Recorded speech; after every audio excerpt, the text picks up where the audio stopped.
Congressman Mike Kelly is a Republican. He represents Pennsylvania. He joins us tonight. Congressman, thanks a lot for coming on. Thank you, Tucker. So I was talking to someone in my neighborhood yesterday. He's a dentist, voted for Trump, and he's conservative. And he said, under this tax plan, I would get a tax increase as a dentist, and all these left-wing companies like Apple and Yahoo would get tax decreases. Why would I support this? And I thought that was a fair question. No, it is a fair question. I don't know the details on that with the dentist, but I do know this, that what we've seen is that everybody in America is going to get a tax advantage. They're going to have actually pay lower taxes. So I would really like to talk to the dentist and see how it is that he figured that. Well, I don't know how that happens. He's deductions, and he's above the threshold. He's not a rich guy. He's a dentist. No.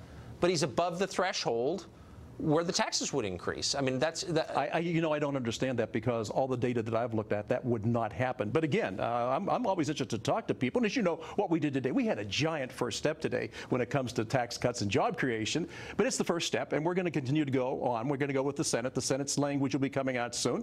We'll go to conference, and then we'll go to the White House. So what's still left to be done is still left to be done. And this bill only gets better. But here's what I don't understand. So if I'm a private equity guy, say, I can still pay half the tax rate of someone who's working for a wage.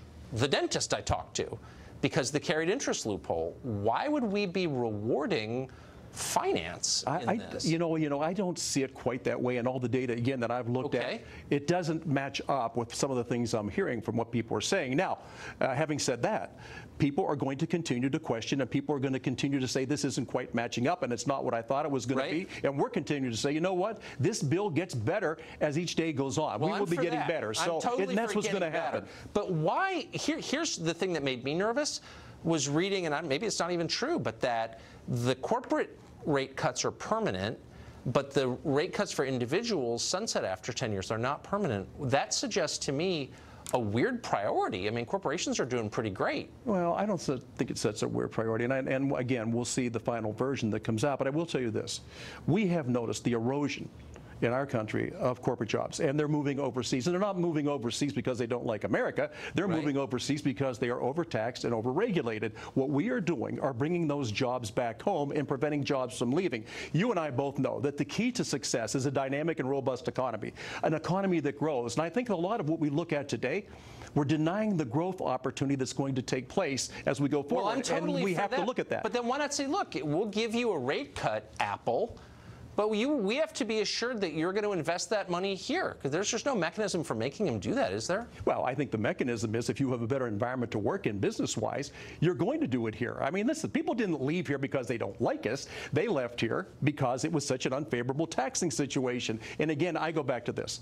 If you're going to have an environment of growth, then let's really have an environment of growth. And I think some of the things that are being ignored is the growth that this tax policy will bring about. It just follows a path of success. And that is the way we're having to go. Now, we're going to continue, and I've said this before, we're going to continue to make this bill better day after day. We're going to get the language from the Senate. We're going to go to conference with the Senate to come up with the final package that will go to the President, and hopefully by Christmas we'll have that. But again, a dynamic and robust economy that lifts all boats. Everybody's wages are going to rise, and we're going to hear these conversations from time to time. I just look at the stock market at all-time highs, and yet the middle of the country's dying, and so I'm just not convinced there's a direct. I want to believe, but there don't seem to be a direct line between corporate profits and the company. Okay, but keep in mind, you know what? There's a lot of folks that I represent back in Pennsylvania. They are going to get automatically a $2,000 less taxes, right? Well, and about $2,300 more in wages. You put that together, that's dynamic, and that gives people more take-home pay. And with corporations, when we get corporations to stay right here in the United States of America and stay because they want to be here, as opposed to being forced offshore, we win. Every American wins. I hope that works. It is going to happen. Thank you. It will very happen. much.